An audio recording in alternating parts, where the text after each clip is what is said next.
things I mentioned earlier are statistics, which I thought you would find interesting. And I'm going to start with women in business, then I'm going to talk about women in education, and of course women in government. And then I'll tell you a couple of fun stories.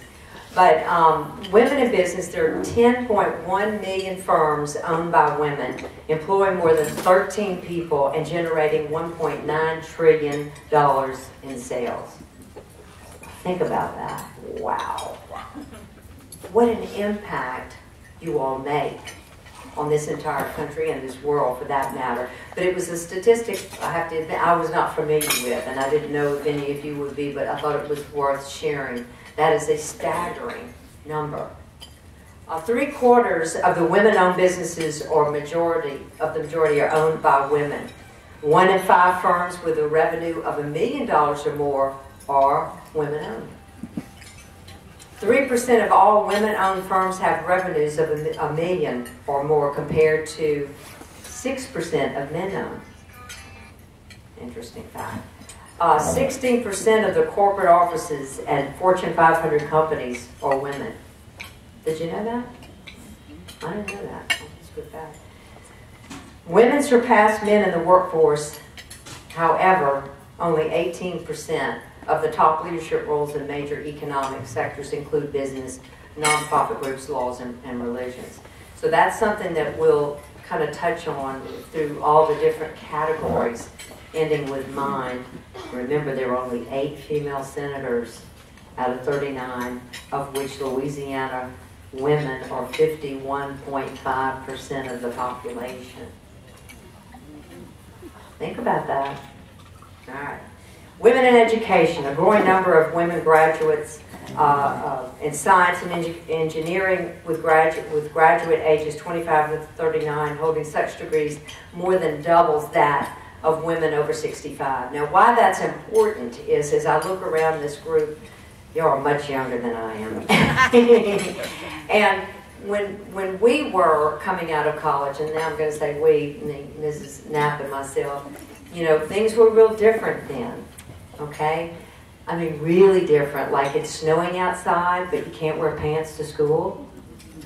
You know, crazy little things like that. So we've come a long way with the things that we as females dealt with coming out of college, as opposed to now we have so many more opportunities for young women to do anything they want, particularly in science and engineering. Excuse me, that is a very significant statistic. Women across the nation are just as likely as men to have completed college and hold an advanced degree, again with that basis of comparison. Thank you. I'm going to take a sip. Women account for 80% of the education graduates, which is down from a high of 88%. So as we've known throughout the history of this country, women have dominated the educational field as a way of being a professional and also doing all the other things that you do with raising children and so on. Women graduating in basic science increased from 38% back in 1984 to 46% in 2010. So again, that just highlights what good things are happening, what doors are opening for women of all ages with great opportunities. And then women in the workforce as well as in the community. Women are more generous than men, with the exception of one of our guys here. All these are generous. All these men are generous. But women are more generous than men when it comes to giving to charity. According to the Center of Philanthropy at Indiana University, women give more often than men and give more total dollars. How about that? Now that was an interesting figure to me, and here's why, and Ann will understand this too. We're both fundraisers. We like to ask people for money. How many of you like to raise money or ask for money? Okay, you see just a few hands. Just a few hands. There you go, another one. We just want another one over. But it's interesting. You're willing to give the money, and you're willing to you know, give in all ways. But when it comes to raising money or getting women to be just as effective, because they can be, in asking for money, as I've certainly asked this gentleman for money, and probably most of you in this room, you got to ask. Now, my lesson for that, and I won't say long on that issue, but you know, you believe in yourself? Obviously you do, because you're very successful. And if you believe in yourself and you believe in the cause that you're trying to raise money for, then why would it not be easy, right? Sure it's easy, because what are they going to tell you? Yes or no? Okay? 2 columns. That doesn't hurt, does it? I mean, I've had plenty of people tell me, no, I can't do it. Now, bad things happen to them. No. I'm kidding. But I do remember. I know he didn't contribute to me in '93. So do I. And so does she. But in any case, I just put that in as, know that if you're trying to raise money for your child's school or for church or whatever that might be, just remember that.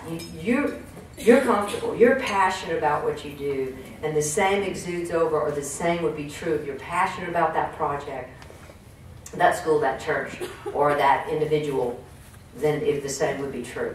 Because you can't believe how effective you are. You just don't know it yet. You are very effective at raising money. Okay? She's smiling. You see it. Okay, women in the legislature. But first we'll deviate and say women in local government. Women in local government. Y'all know how many women there are in local government? Just a few. So the question is, why do we consistently see that? And I don't have that answer, but I want you to think about that. You know, if there's one, maybe 2 people in this room that really could do the deal, as we say it.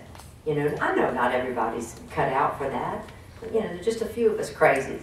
But, you know, there's such opportunity out there. And the reason why I share that with you is because you have to be there. You ever heard that term? You have to be there. There's a book called The Purple Veil, and it's about Lindy Boggs.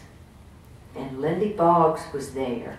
Now, for you young ladies, Lindy Boggs' husband was killed in an airplane crash, and she ended up being, and he was a congressman, and so she ended up filling his term, and then was elected for like 25 or 30 years, you know, like forever. And if you don't know who Lindy Boggs is, she's from New Orleans, and she is quite the lady. Hello, Nancy. She is quite the lady.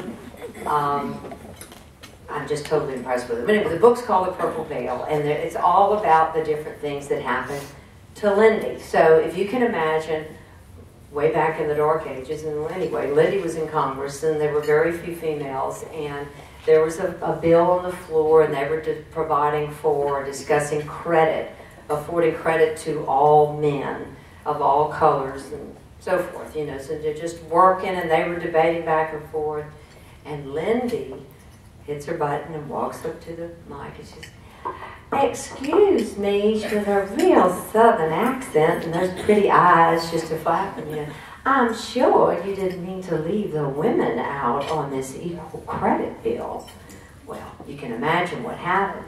But because she was there, what? You have equal credit. You know, so it's being there, and it was such a wonderful way that she was able to accomplish it. In it, you know, as I certainly didn't do a good job of describing how she was, but you can well imagine what impact that had on women. And the reason why she was personally touched by that was that she had a friend when it was very odd that you got divorced, and her friend was divorced, and the woman was left with what? No credit. No way to make a living, just out in the cold. So it affected her personally, but she in turn affected every woman in the nation. So it's a great story about getting involved.